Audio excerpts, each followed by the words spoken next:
जय हिंद बच्चों, कैसे हो आप लोग। आज हम लोग 12th का पार्ट स्टार्ट करने वाले हैं, इलेक्ट्रोस्टैट्स। तो ये 12th का बहुत इंपॉर्टेंट कंसेप्ट है। बहुत मार्क्स आते हैं, जेई नीट में भी ज़्यादा मार्क्स हैं, आपके स्कूल एग्जाम में भी बहुत फेवरेट टॉपिक है। तो इस पूरे टॉपिक को अच्छे से समझिए। चलिए हम लोग स्टार्ट करते हैं। आज हम लोग जो टॉपिक स्टार्ट करने वाले हैं बेटा, दैट इज इलेक्ट्रोस्टैट्स। बहुत ही इंपॉर्टेंट टॉपिक है ना। तो इलेक्ट्रोस्टैट्स इतना इंपॉर्टेंस रखता क्यों है? हम लोग इलेक्ट्रोस्टैट्स में किसकी स्टडी करने वाले हैं? हम लोग यहाँ पे चार्ज की स्टडी करने वाले हैं। तो पूरा का पूरा 12 देखा जाए तो इसमें बहुत सारा पोर्शन, ऑलमोस्ट आधा पोर्शन इलेक्ट्रोडायनेमिक में ही आ जाता है, जो कि पूरा आपका इलेक्ट्रोस्टैट्स। फिर जब चार्ज मूव करने लगेगा तो हम लोग करंट की बात करेंगे। करंट जब बात हो जाए तब जाकर हम लोग मूविंग चार्ज पे आएंगे, मैग्नेटिज्म की बात आएंगे, उसके बाद ईएमआई पे आएंगे, एसी पे आएंगे, फिर ईएम वेव आएंगे। तो ये पूरा इलेक्ट्रोडायनेमिक चलेगा, जो कि काफी लंबा टाइम चलता है। उसमें से सबसे इंपॉर्टेंट पार्ट है जो हम लोग स्टार्ट करेंगे, क्योंकि ये बहुत बेसिक है। ठीक है। तो इलेक्ट्रोस्टैट्स में सबसे पहले हम लोग क्या करते हैं? इलेक्ट्रोस्टैट्स, इसका मतलब इलेक्ट्रो का मतलब क्या है? इलेक्ट्रो का मतलब क्या है? चार्ज। तो इसका मतलब है चार्ज। स्टैटिक का मतलब हुआ एट रेस्ट। ठीक है। स्टैटिक का मतलब हुआ एट रेस्ट। At rest. तो इलेक्ट्रोस्टैट्स जो बेसिकली है, ये क्या है? Study of study of charge at rest. Charge at rest. अच्छा, तो चार्ज है क्या? बात आती है कि चार्ज है क्या। So charge, it is a property, it is property which is associated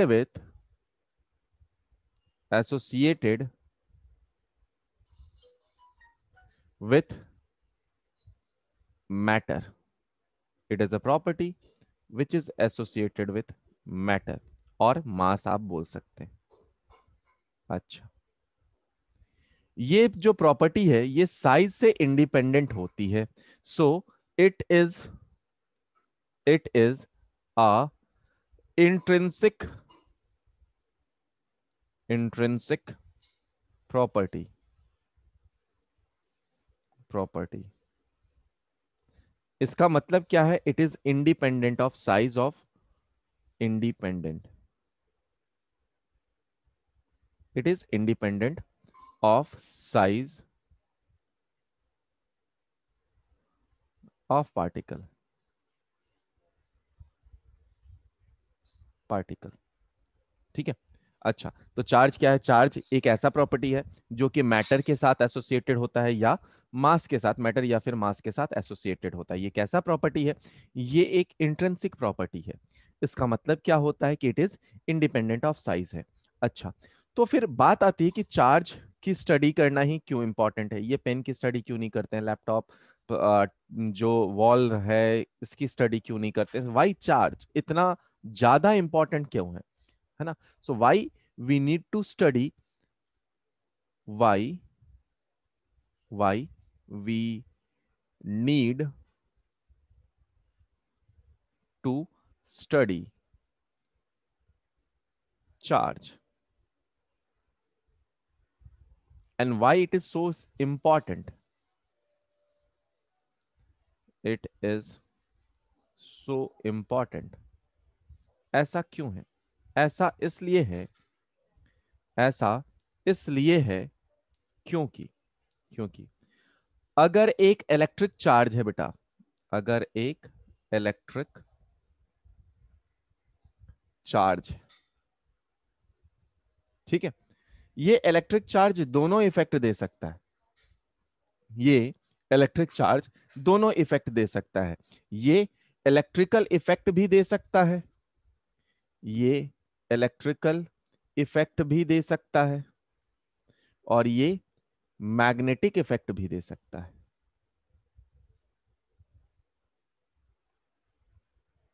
ठीक है।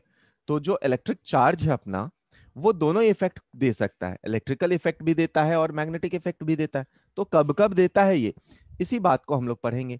अगर charge, if charge is at rest, if charge is at rest, अगर चार्ज रुका हुआ है, ठीक है, then it is a source of electric field, it is a source of electrostatic field भी बोल सकते हैं आप, इलेक्ट्रोस्टैटिक फील्ड, या फिर इलेक्ट्रिक फील्ड भी आप बोलना चाहें इन जनरल तो बोल दें। बट अगर चार्ज मोशन में है, if charge is moving with constant speed, constant speed, constant speed का मतलब क्या हुआ बेटा, एक्सेलरेशन जीरो। अगर ऐसी बात है कि चार्ज कांस्टेंट स्पीड से मूव कर रहा है, एक्सेलरेशन जीरो है इसका, तब तब ये इलेक्ट्रिकल फील्ड, ये इलेक्ट्रिकल या electric field plus magnetic field दोनों देगा, मैग्नेटिक फील्ड दोनों प्रोड्यूस करने लगेगा, ठीक है। बट अगर चार्ज, अब ऊपर वाले पार्ट को थोड़ा सा रब करके मैं इसी पे लिख देता हूं, अगर चार्ज, है ना, थर्ड पॉइंट, अगर चार्ज, अगर चार्ज, सबसे पहले क्या हुआ था, चार्ज रुका हुआ तो सोर्स ऑफ इलेक्ट्रिक फील्ड था, अगर चार्ज भागने लग गया बट कांस्टेंट स्पीड से भाग रहा है तो electrical field, magnetic field. But अगर चार्ज मूव कर रहा with some acceleration, if charge, if charge is moving with variable speed, variable speed, इसका मतलब क्या है कि acceleration not equal to zero है, देन ये क्या क्या प्रोड्यूस करेगा, ये इलेक्ट्रिक फील्ड भी प्रोड्यूस करेगा, ये मैग्नेटिक फील्ड भी प्रोड्यूस करेगा, प्लस ये ईएम वेव भी जनरेट करने लगेगा, ईएम वेव भी जनरेट करेगा। अब तीन चीजें थी, इसीलिए चार्ज इतना इंपॉर्टेंट है कि चार्ज अगर रुका हुआ है तो इलेक्ट्रिकल इफेक्ट, अगर भाग रहा बट गति कांस्टेंट है, स्पीड कांस्टेंट है, तो क्या हो गया, इलेक्ट्रिकल फील्ड जनरेट कर रहा है, इलेक्ट्रिक फील्ड जनरेट कर रहा, मैग्नेटिक फील्ड दोनों जनरेट कर रहा, बट वो किसी इस रफ्तार से भागने लग गया कि उसकी रफ्तार चेंज हो रही है, या वो वेरिएबल स्पीड से मूव कर रहा, मतलब उसका एक्सेलरेशन अभी नॉन जीरो है, तो वो इलेक्ट्रिक फील्ड, मैग्नेटिक फील्ड और ईएम वेव सभी जनरेट करे। Next is atom is, atom is, जो अपना कोई भी एटम होता है वो इलेक्ट्रिकली न्यूट्रल होता है, वो इलेक्ट्रिकली, इलेक्ट्रिकली न्यूट्रल होता है, एटम इलेक्ट्रिकली न्यूट्रल होता है, मतलब उस पे जो नेट चार्ज होगा, नेट चार्ज होगा वो जीरो के बराबर होता है, ठीक है। सो जो एटम है वो इलेक्ट्रिकली न्यूट्रल है, उस पे नेट चार्ज की वैल्यू जीरो के बराबर है। अच्छा, थोड़ा और आगे बढ़ते हैं, जो चार्ज है अपना, चार्ज, तो चार्ज अपने पास तीन प्रकार के हैं, कौन कौन से, पॉजिटिव, अपने पास एक है पॉजिटिव चार्ज, पॉजिटिव चार्ज का नाम दिया गया है प्रोटॉन, प्रोटॉन, जिसे आप ई से डिनोट करते हैं। Next is negative charge, negative charge, जिसे बोला गया इलेक्ट्रॉन, ये माइनस ई चार्ज है। और तीसरा है अपने पास न्यूट्रल, न्यूट्रल, जिसे आप न्यूट्रॉन बोलते हैं, जिसे आप न्यूट्रॉन बोलते हैं। तो अपने पास चार्ज कौन कौन से, पॉजिटिव, नेगेटिव और न्यूट्रल। ये जो टर्म है, the positive and, the positive and negative label, negative label on charge, negative label on charge is given by, is given by a scientist named Benjamin Franklin, Benjamin Franklin, Benjamin Franklin. So Benjamin Franklin, यहां तक समझ में आ गया ना बच्चा? Positive charge का मतलब क्या होता है बेटा? पॉजिटिव चार्ज अगर कहीं है, पॉजिटिव चार्ज का मतलब क्या होता है, और नेगेटिव चार्ज का मतलब क्या होता है? नेगेटिव चार्ज, ठीक है। पॉजिटिव चार्ज का मतलब क्या होता है? कोई भी सब्सटेंस है, सपोज अपने पास ये न्यूट्रल था, यहां पर पॉजिटिव निगेटिव दोनों था। किसी भी प्रकार से मान लो अगर हम लोग यहां पर इलेक्ट्रॉन्स को निकाल लेते हैं, इलेक्ट्रॉन्स को निकाल लेते हैं, तो यहां पर क्या होगा, उतना ही प्लस चार्ज बाकी रह जाएगा। तो अगर यहां पर पॉजिटिव चार्ज है, इसका मतलब है क्या, कि वहां पर इलेक्ट्रॉन की कमी है। तो इसका मतलब क्या है, deficiency of electron, deficiency of charge, electron या इलेक्ट्रिक चार्ज बोल सकते हैं आप, चार्ज। अगर मान लो यहां पर कोई दूसरा ऑब्जेक्ट था, उस पे मैंने ये ई चार्ज को रख दिया, तो इसका मतलब क्या हुआ, इस पे नेट नेगेटिव चार्ज आ गया। तो नेगेटिव चार्ज का मतलब क्या होता है, excess of electric charge, excess of electric charge. Next, मान लो अपने पास कोई भी सब्सटेंस हो, तो सपोज अगर हम लोग सोडियम लेके चलते हैं, तो हम लोग लिखते हैं क्या है, Na is equal to Z A. Z क्या डिपेंड करता है, ये डिनोट क्या करता है अपने पास, ये एटॉमिक नंबर डिनोट करता है, ये एटॉमिक नंबर डिनोट करता है। जिसका मतलब क्या होता है कि इसमें इसमें टोटल प्रोटॉन कितने हैं, इसमें टोटल प्रोटॉन कितने हैं, ठीक है। जो अब जितने प्रोटॉन होते हैं उतने ही इलेक्ट्रॉन भी होते हैं, ये भी अपने को पता है, ठीक है। अगर Z नंबर ऑफ प्रोटॉन, किसी भी सब्सटेंस में नंबर ऑफ प्रोटॉन बराबर होते हैं नंबर ऑफ इलेक्ट्रॉन के। तो अगर सोडियम की ही बात की जाए, तो सोडियम अपने पास कितना होता है, अगर सोडियम की बात की जाए, तो सोडियम का जो Z होता है वो 11 के बराबर होता है, ठीक है। Na 11 के बराबर होता है।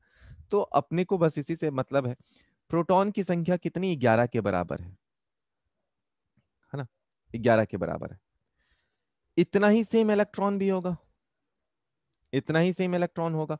तो अगर जितना इस पे नेट चार्ज देखा जाए बेटा, इस पे नेट चार्ज देखा जाए, तो 11 positive charge plus 11 negative charge, electron का चार्ज, नेट चार्ज की वैल्यू आ गई 0, ठीक है। इसका मतलब क्या है, ये इलेक्ट्रिकली अभी न्यूट्रल है।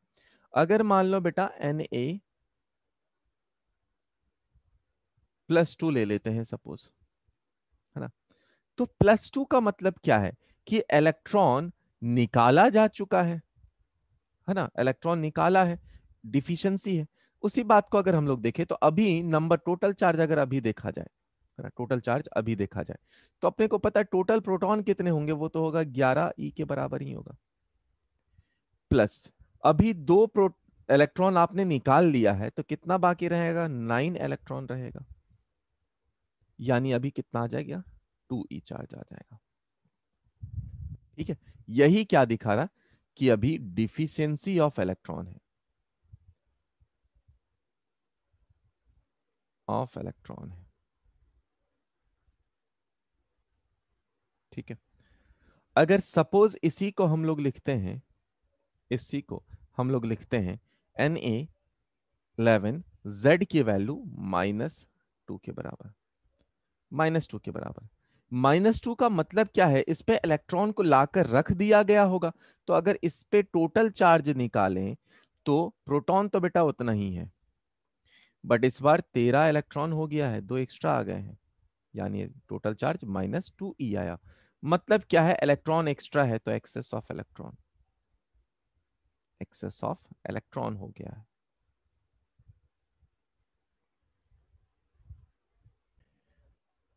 अब एक बात नोटिस करना बेटा, कि अगर पॉजिटिव पॉजिटिव चार्ज हो, अगर पॉजिटिव पॉजिटिव चार्ज हो या नेगेटिव नेगेटिव चार्ज हो, जो सेम टाइप के चार्ज है बेटा, सेम टाइप के चार्ज, सेम टाइप के चार्ज, इनके बीच में हमेशा दुश्मनी रहेगा, रिपल्सन रहेगा। अगर डिफरेंट टाइप के चार्ज हैं बेटा, प्लस माइनस या प्लस, ये इंपॉर्टेंट है, न्यूट्रल या माइनस न्यूट्रल, ठीक है। तो प्लस माइनस हो, प्लस न्यूट्रल हो, या फिर माइनस न्यूट्रल हो, है ना, न्यूट्रल चार्ज होगा। इसमें क्या होगा, इन सब में क्या होगा, अट्रैक्शन होगा। इसमें क्या होगा, अट्रैक्शन होगा, ये दोस्त, ठीक है। तो पॉजिटिव पॉजिटिव, नेगेटिव नेगेटिव क्या करेंगे, हमेशा रिपेल करेंगे। बट पॉजिटिव नेगेटिव, पॉजिटिव और न्यूट्रल, नेगेटिव और न्यूट्रल हो, ये क्या करेंगे, अट्रैक्ट करेंगे। अपने पास सवाल क्या है, 5 balls are marked A to E are suspended, are suspended using separate threads, है ना। Pair BC and DE shows electrostatic repulsion while pair AB CE AE shows electrostatic attraction. Then what is the nature of ball A? अपने को ball ए का nature find करना है। इस question में अपने से पूछा गया है ना। तो 5 बॉल जो है उसको सस्पेंड कर देते हैं। सस्पेंड करने के बाद मान लो ये मैंने एक रख दिया, ये बी रख दिया, ये सी रख दिया, ये डी रख दिया, और यहां पर ए रख दिया, ठीक है। A B C D suspended रखे हैं, ठीक है। ये अपने पास ए बी सी डी ई। पहला क्या बोला, B C and D E में इलेक्ट्रोस्टैटिक रिपल्सन है। तो बी सी कौन कौन सा है, ये दोनों है। तो ये दोनों कैसे हो सकता है, आइदर प्लस प्लस हो सकते हैं या माइनस माइनस हो सकते हैं, ठीक है। सोर्स इलेक्ट्रोस्टैटिक रिपल्सन, तो बीसी का लिख लिया। और डीई भी होना चाहिए। तो डीई भी कैसा हो सकता है, आइदर प्लस होगा ये, तो ये भी प्लस होगा, ये माइनस होगा तो ये भी माइनस होगा। वाइल क्या बोला है, pair A B, A B तो ए के बारे में अभी कुछ नहीं दिया है, रहने देते हैं। सीई, सी एंड ई पे बोल रहा है क्या, अट्रैक्शन होगा। तो अगर मान लो मैंने इसको ए रखा है, इसको प्लस रखा है, तो इसका क्या रखना चाहिए, माइनस। यानी इसको अगर प्लस रखा तो इसका माइनस रखना चाहिए, इसका माइनस है तो इसका भी माइनस ही होना चाहिए, और इसका प्लस है तो इसका प्लस भी होना चाहिए, ठीक है। यहां तक तो समझ में आ गया। अब सेकेंड लाइन, ये इसके कारण इतनी बातें पता चल गई। ए और बी, ए और ई दोनों क्या करना चाहिए, अट्रैक्शन करना चाहिए। तो अगर इसको अट्रैक्ट करना है तो कैसा होना चाहिए, ये नेगेटिव होना चाहिए। और ए ही अट्रैक्ट होना चाहिए तो पॉजिटिव होना चाहिए। मतलब क्या है बेटा, ये अभी थोड़े देर बाद एक हम लोग फेनोमेना पढ़ेंगे इंडक्शन का। तो उसके कारण, इंडक्शन के कारण इस पे प्लस और माइनस, जो प्लस वाले चार्ज हैं वो इस साइड आ जाएंगे प्लस वाले चार्ज, और माइनस वाले चार्ज इधर आ जाएंगे। तो नेट चार्ज ऑन द ए कैसा होगा, 0 होगा। यानी जो ए है अपना, वो क्या रहेगा, वो न्यूट्रल रह जाएगा, ठीक है। उस पे नेट चार्ज की वैल्यू 0 होगी, ठीक है। तो चार्ज की अगर यूनिट की बात की जाए बेटा, चार्ज की यूनिट, तो इसकी जो एसआई यूनिट होती है, एसआई यूनिट, एसआई यूनिट ये होती है कूलम के बराबर, ठीक है। ये होती है कूलम के बराबर। और इसकी सीजीएस यूनिट बहुत सारी होती है, इसकी सीजीएस यूनिट बहुत सारी होती है। कौन कौन सी, Franklin,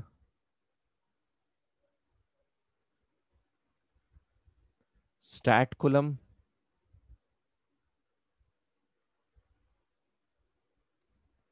stat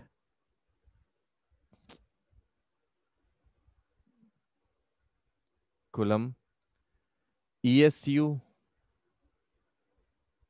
electrostatic unit, electrostatic unit. इसके कुछ अदर यूनिट्स भी होती हैं, इसके कुछ अदर यूनिट भी होती हैं, जिनमें से अदर यूनिट, जिनमें से सबसे पहला है फराडे, है ना, फराडे। और 1 फराडे होता है लगभग 96500 कूलम के बराबर। ये फराडे जो है, फराडे जो है, ये चार्ज की सबसे बड़ी यूनिट होती है। So this is the biggest unit of charge, this is biggest unit of charge, charge की सबसे बड़ी यूनिट ऑफ चार्ज। अच्छा, दूसरा इसका यूनिट होता है अपने पास ईएमयू, ईएमयू ये होता है electromagnetic unit, electromagnetic unit, electromagnetic unit. ठीक है। अच्छा, 1 कूलम इज इक्वल टू होता है 3 × 10⁻⁹ ESU के बराबर। यानी कि 1 ESU अगर लिखा जाए, 1 ESU अगर लिखा जाए तो ये होगा 1/3 × 10⁻⁹ कूलम। और ये होती है smallest unit of charge, smallest unit of charge. तो एग्जाम में ऐसा पूछ सकता है कि कौन सा बिगेस्ट यूनिट है और कौन सा स्मॉलेस्ट यूनिट है। अच्छा, 1 coulomb is equal to 1/10 EMU के भी बराबर होता है, EMU के भी बराबर होता है। ठीक है। और 1 कूलम किसके बराबर है? 3 × 10⁻⁹ ESU के भी बराबर है। तो उस चीज को आप और लिखना चाहें तो लिख सकते हैं 3 × 10⁻⁹ ESU, ESU is equal to 1/10 EMU। तो यहां से EMU किसके बराबर आ गया?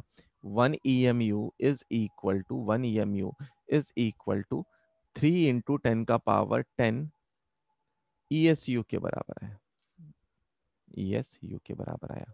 ठीक है, ये डिफरेंट यूनिट्स ऑफ चार्ज है।